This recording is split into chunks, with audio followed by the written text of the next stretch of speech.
ETF index mutual funds నేర్చుకుని stock మార్కెట్లో రాణించాలనుకుంటున్నారా? వెంటనే ఈ నెంబర్కి కాల్ చేయండి.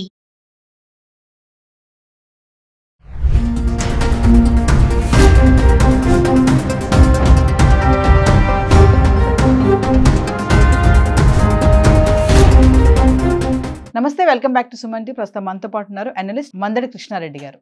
నమస్తే సార్. నమస్తే అమ్మా. సార్, మేఘాలయ హనీమూన్ కపుల్ ఏదైతే మిస్సింగ్ ట్విస్ట్ ఉందో అది అసలు చాలా ట్విస్ట్లే ఉన్నాయి. ఆఖరికి ఎట్టకెళ్ళకి అమ్మాయి అయితే ఒప్పేసుకుంది, నేను ప్లాన్ చేసి నా భర్తని స్క్వెచ్ వేసి చంపేశాను అని చెప్పేసి. అంటే చూసుకుంటే ఇల్లీగల్ ఎఫైర్స్, ఏది కారణం చూసుకున్నా సార్ ఇదే ఉంటుంది మూలాలకు వస్తే, ఇల్లీగల్ ఎఫైర్స్ అనేవి. అంటే పెళ్ళి అనే దానికి అర్థాలే మారిపోతున్నాయి అని అనుకోవచ్చు అంటారా? చాలానే చూసాం గతంలో కూడా ఇలాంటి, మనము భర్తల్ని స్కెచ్ చేసి చంపేయడం, సుపారీ ఇచ్చి చంపేయడము, యాక్సిడెంట్లుగా చంపేయడము, వీటన్నిటికీ కూడా ఇల్లీగల్ ఎఫైర్స్ కారణం అంటే ఏం చెప్తారు? మీరు చెప్పింది చాలా వరకు కరెక్ట్ అయిన విషయమే. ఈనాడే కాదు, చరిత్ర పుట్టినప్పటి నుంచి కూడా ఒకటి పదవుల కోసం, ఏదైనా ఒక పదవి కానీ, లేదా డబ్బు, లేదా స్త్రీ, ఈ మూడు ప్రధానంగా జరిగాయి. మనకు భారతం తీసుకున్నా, భాగవతం తీసుకున్నా, లేకపోతే రామాయణం తీసుకున్నా, ఎక్కడికి వెళ్ళినా దాంట్లో ప్రధానమైన యుద్ధాలు జరిగినవన్నీ కూడా వీటి చుట్టే తిరుగుతాయి. మూడు అంశాలు: పదవి, డబ్బు, స్త్రీ. రాచరికంలో కూడా ఒక స్త్రీ ప్రేమ కోసం, ఒక స్త్రీ పొందు కోసం, ఒక స్త్రీని చెరపట్టడం కోసం అని చెప్పి జరిగినటువంటి యుద్ధాలు కోకొల్లుగా ఉన్నాయి. అంటే అంత పెద్ద సామ్రాజ్యాలు కూడా పోగొట్టుకోవడానికి సిద్ధపడ్డారు ఒక స్త్రీ కోసం. ఎందుకంటే స్త్రీ పురుషుల సంబంధం అనేది అది మొదటి నుంచి కూడా అనాదిగా, ఏనాడైతే స్త్రీ పురుషుల్ని తయారు చేసి ప్రపంచంలోకి భగవంతుడు పంపించాడని అనుకుంటాము, ఆ రోజు నుంచి కూడా ఒకరి కోసం ఒకరు, ఆదిమానవుల కాలంలో కూడా ఇట్లాంటి యుద్ధాలు జరిగినట్టుగా అప్పటికి ఇంకా భాష సరిగ్గా లేదు, సంస్కృతి సరిగ్గా లేని రోజులు కూడా జరిగాయి. ఇప్పుడు దాని ఒక విశృంఖలత్వం ఇవాళ మనం చూస్తున్నాం. దాంట్లో భాగమే మధ్యప్రదేశ్ సంబంధించినటువంటి గొప్ప వ్యాపారవేత్త, కుటుంబం నుంచి వచ్చిన వ్యక్తి, రఘువంశీ అనేటువంటి వ్యక్తి పెళ్లి చేసుకొని ఆశపడ్డాడు. సోనం అనేటువంటి ఒక అమ్మాయిని ఇష్టపడ్డాడు. వాళ్ళు తల్లిదండ్రుల అంగీకారంతో చక్కగా పెళ్లి కూడా చాలా వైభవంగా ఘనంగా జరిగింది. తర్వాత హనీమూన్ పీరియడ్ వచ్చింది. ఈ హనీమూన్ పీరియడే తన జీవితంలో చివరి క్షణం అవుతుందని ఊహించలేకపోయినాడు ఆ అబ్బాయి. ఇద్దరు కలిసి వెళ్ళారు.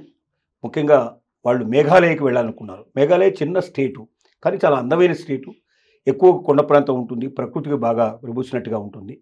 అయితే అక్కడక్కడక్కడ విసిరేసినట్టుగా ఇళ్ళు ఉంటాయి, చాలా తక్కువ ఇళ్ళు ఉంటాయి, తక్కువ జనాభా ఉండేటువంటిది, ఎక్కువ భాగం ప్రకృతి మనకు కనబడుతుంది.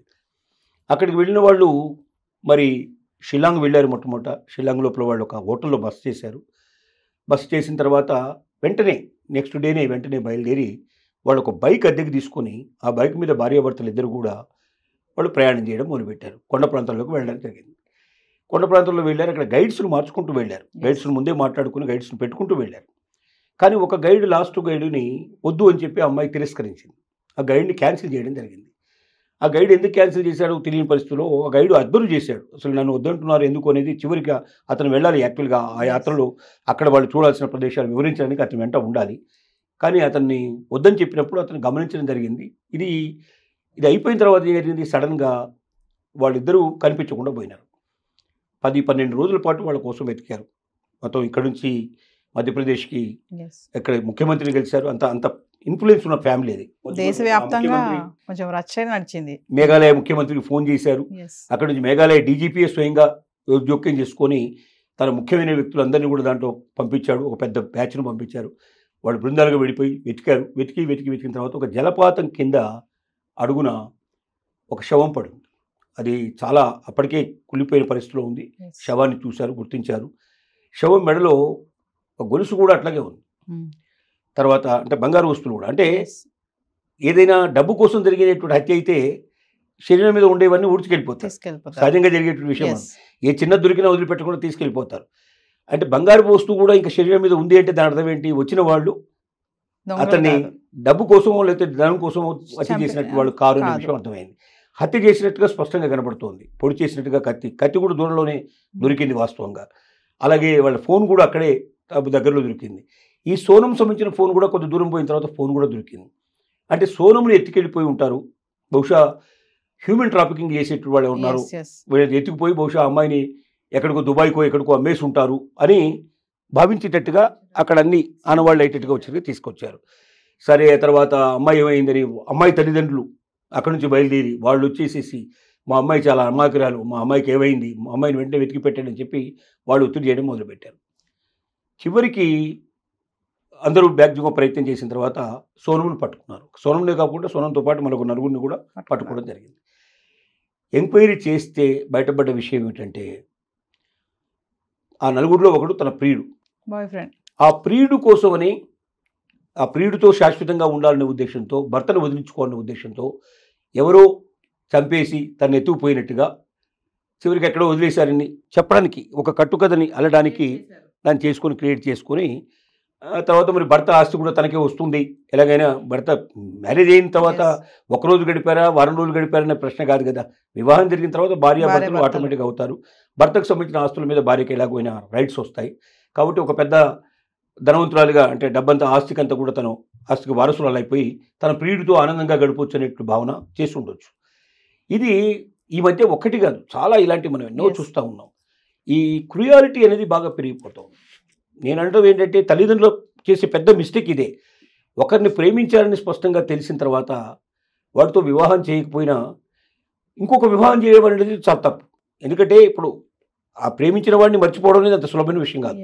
ముందు కొంత గ్యాప్ ఇస్తే కొంతకాలం మధ్యలో వచ్చినట్టయితే కనీసం డైవర్ట్ అవుతారు, డైవర్ట్ అయ్యే అవకాశాలు ఉంటాయి, మనసు మార్చుకునే అవకాశాలు ఉంటాయి. వాళ్ళంతా వాళ్ళు మేము పెళ్లి చేసుకుంటామని ముందుకు వచ్చేదాకా ఆపడం అనేది చాలా అవసరం. అలా కాకుండా అర్జెంటుగా వాడిని మర్చిపోవాలంటే ఇంకొకరిని పెళ్లి చేస్తే ఆటోమేటిక్గా మర్చిపోతారంటే ఇది మనసు అనేది ఏదో ఒక యంత్రంలాగా బటన్ వేస్తే వెంటనే మారిపోయేటువంటి ఉండదు. నిన్నటిదాకా అవతల వాడిని కోరుకొని వాళ్ళు వచ్చేసి ఇంకొకరితో జీవించాలంటే అంత సులభమైన విషయం కాదు. ఎందుకంటే మనసు అనేది చాలా పరిపరివాద, ప్రతి ఒక్కరికి ఉంటుంది. చిన్నపిల్లల దగ్గర నుంచి మొదలు పెడితే పెద్దవాళ్ళ దాకా ఒక మనసు అనేది ఉంటుంది. ఆ మనసుకు తనకు నచ్చిన పద్ధతుల్లో, తనకు నచ్చిన, ఎందుకు నచ్చుతుందో తెలియదు. ఒక్కొక్కరి మనం చూస్తే మనకి ఏ మాత్రం అవతల వాళ్ళలో అందం కనబడదు, కానీ వాళ్ళు చూస్తే వాళ్ళకదే వాళ్ళు నా కంటితో చూడండి, నా మనసుతో ఆలోచించండి అనే పరిస్థితిలో ఉంటుంది. అలాగే వాడి దగ్గర డబ్బు ఉండదు, ఏముండదు. మనం చూస్తుంటాం పూర్వకాలంలో రాజకుమారుడు ఒక చెలికత్తెని పెళ్లి చేసుకోవడానికి ప్రయత్నం చేస్తున్నాడని, అలాగే ఒక రాజకుమారి ఎవరో ఒక పనికి మాలిన వాడిని పెళ్లి చేసుకోవడానికి ప్రయత్నం చేసిందని. డబ్బున్న వాళ్ళు చాలామంది పేదరికంతో కొట్టుమిట్టాడే వాళ్ళని పెళ్లి చేసుకోవడం మనం చూస్తున్నాం.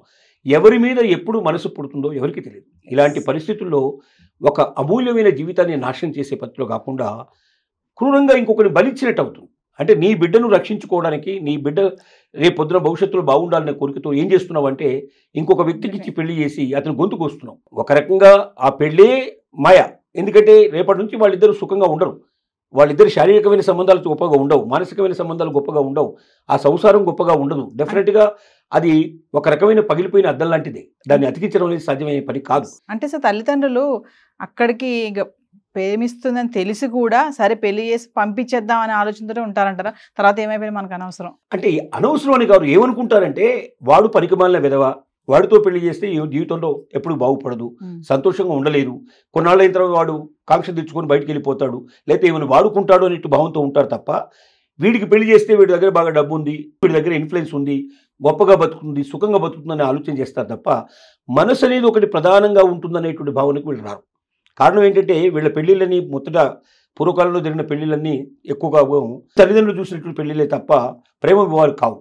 మాకు ఎవరో ఒకరు తెలియకుండా మేము ఇద్దరం కలిసి పెళ్లి చేసుకున్నాం కదా, సుఖంగానే ఉన్నాం కదా, ఇంతమంది పిల్లల్ని కన్నాం కదా, ఇంత జీవితానికి తీసుకొచ్చాం కదా, వాళ్ళు ఎందుకు ఉండరు అనే భావంతో ఆలోచిస్తారు తప్ప ఆనాటికి ఈనాటికి సమాజంలో చాలా మార్పు వచ్చింది. ఇవాళ కమ్యూనికేషన్ విపరీతంగా పెరిగిపోయింది. క్షణాల మీద ఒకరినొకరు తెలుసుకునే అవకాశం, కలుసుకునే అవకాశం ఏర్పడింది. ఈ పరిస్థితుల్లో తర్వాత ముఖ్యంగా ఇంటర్నెట్ వచ్చిన తర్వాత ప్రపంచం అంతా ఏం జరుగుతుందో, ప్రపంచం నలుమూలకి వెళ్ళిపోయేటువంటి పరిస్థితి, క్షణాల్లో విషయాలని తెలుసుకునే పరిస్థితి ఏర్పడుతుంది. ప్రేమగాదులు, ప్రేమ ఆలోచనలు కోకొల్లుగా మన కళ్ళ ముందర కనబడుతుంటాయి. ఆ ప్రేమ అనేది చాలా బలంగా, బలీయంగా మనుషుల లోపల చుట్టుకుంది. 7th క్లాస్ పిల్లల దగ్గర నుంచి వాళ్ళ ప్రేమ అనేది బయలుదేరే పరిస్థితి ఏర్పడింది. చిన్న చిన్న పిల్లల్లో ఇలాంటి పరిస్థితులు ఏర్పడాయి. ఈ పరిస్థితులకు కారణం ఏంటంటే చుట్టూ జరుగుతున్న వాతావరణ మార్పులు, ఇవన్నీ దృష్టిలో పెట్టుకుని టెక్నికల్గా ఆలోచించాలి. ఏదేమైనప్పటికీ మన విజ్ఞప్తి ఒకటే, తల్లిదండ్రులకు పెద్ద విజ్ఞప్తి, ఎట్టి పరిస్థితుల్లో మీ పిల్లల మనసుకు వ్యతిరేకంగా మీరు వెళ్ళే ప్రయత్నం చేయకండి. వాళ్ళు పేదవాళ్ళ, గొప్పవాళ్ళ, వాళ్ళ భవిష్యత్తు ఎట్లా అవుతుందో మనం తీర్చిదిద్దలేము. ఇవాళ పేదవాడిగా ఉన్నవాడు రేపు పొద్దున కోటీశ్వరుడు కావచ్చు, ఇవాళ కోటీశ్వరుడు ఉన్నవాడు రేపు పొద్దున బికారి కావచ్చు. కాబట్టి ఒక మనిషి యొక్క డబ్బును బట్టో, స్టేటస్ను బట్టో మన పిల్లల్ని పిచ్చి పెళ్లి చేస్తే వాళ్ళు గొప్పగా ఉంటారనుకోవడం కాకుండా మనసును బట్టి ఇష్టపడేటువంటి వాళ్ళని పెళ్లి చేసే ప్రయత్నం చేయండి. లేదా ఒకవేళ పెళ్లి చేయడం ఇష్టం లేకపోతే కొంతకాలం పెళ్లి వాయిదా వేయండి. వాళ్ళ మనసు మారినప్పుడు మాత్రమే పెళ్లి గురించి ఆలోచించండి. కానీ అప్పటిదాకా ఇలాంటి బలవంత వివాహాలు చేసి మరొకరు గొంతు కోయొద్దని, ఇంకొకరి జీవితాలతో ఆడుకోవద్దని మనం విజ్ఞప్తి చేస్తున్నాం. ఎందుకంటే అటు ప్రాణము పోయింది, ఇటు అమ్మాయి జైలు పాలు అయింది, అటు అబ్బాయి బాయ్ ఫ్రెండ్ దొరికిపోయాడు, ఫ్యామిలీస్ కొలాప్స్, డిస్టర్బెన్సెస్ ఒక్క చిన్న మిస్టేక్ వల్ల. మీరు అన్నట్టుగా సార్ పేరెంట్స్ అందరూ కూడా ఒక అవగాహనతో ఉండి పిల్లల యొక్క ప్రేమను అర్థం చేసుకొని వాళ్ళకి కొంచెం గ్యాప్ ఇస్తే దే క్యాన్ మళ్ళీ డైవర్ట్ అవుతారు. అలా కాకుండా తొందరపాటు నిర్ణయాలు తీసుకుంటే ఇలా క్రిమినల్గా తయారయ్యే ఛాన్సెస్ చాలానే ఉన్నాయి. Thank you sir.